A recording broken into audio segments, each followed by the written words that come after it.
So I thought it would be fun today to take you on a little tour of my studio. But first I wanted to show you kind of where it's located in the house. Okay, so we're standing in my living room, my dining room, and then it's down this hall. It's my husband's office. And I kind of love, I wanted to show you the location that goes up to our master. It's my son's room up there. Look at this cool hallway. I put this in like 20 years ago and I haven't added much to it, but these giant walls need art, don't they? Okay, come down here, and then my daughter's room is down there in that door. But check this out. This is my studio space. And I just kind of wanted to show you. It's nice and open, which I love, so I can hear people coming and going in the house.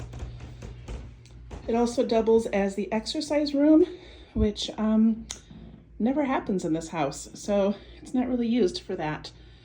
But I got this cute little IKEA shelf, and I keep some craft items, my Lego houses, things like that. Printer on the floor because I haven't grabbed a little table yet. And I wish I could show you my view out my backyard. In the daytime, it's so gorgeous. But it's nighttime. But my studio is kind of clean, so I just wanted to take you on a tour. I've got my adorable little bowl here of pens, kinetic sand, because I'm constantly, I don't know, playing with it. I just love it. I have my cat drinking dish there, a fun little wall of all kinds of things. This is where I record, so I've got this nice bright light, and then this adjustable arm that I do my recording from. There's our live class and our watercolor class. So much fun. And then I throw my tiles into here. Maybe someday we'll do a tour of that. Plus I have a big bin full of tiles and artwork.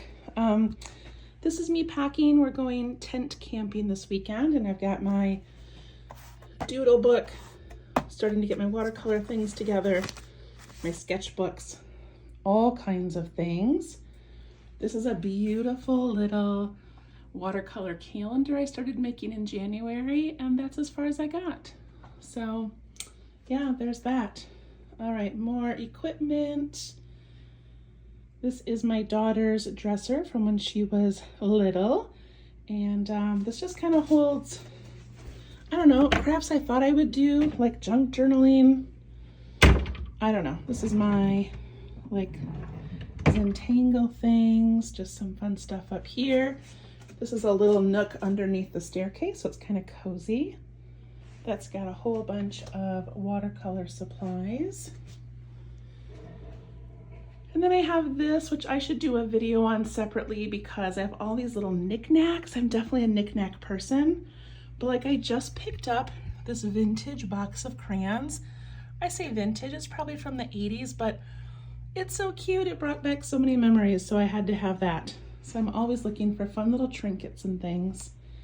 And then over here, name mandalas, one of my favorite things to do. If you want to name mandala, message me. This is my junk. This is my son's bookshelf from when he was little. And that's where I keep and show all my papers, my books, yeah, all kinds of things. Anyway, I just thought since it was clean for the first time in a while, I would give you a little tour. So this room used to be a huge room. That wall right there was not there. And this is a big open room. And when I was little, I lived in this house when I was little. It was a big family room. Then we built that room for my son. Now my daughter lives there. And then this little space here was kind of like a little extra living room for a while. Then it was a craft room. Then it was the kids' bedrooms at one point when we were doing construction and things on the house. So now it's all mine. Anyway, thanks for joining me. I would love to see your creative space as well. Thanks, bye.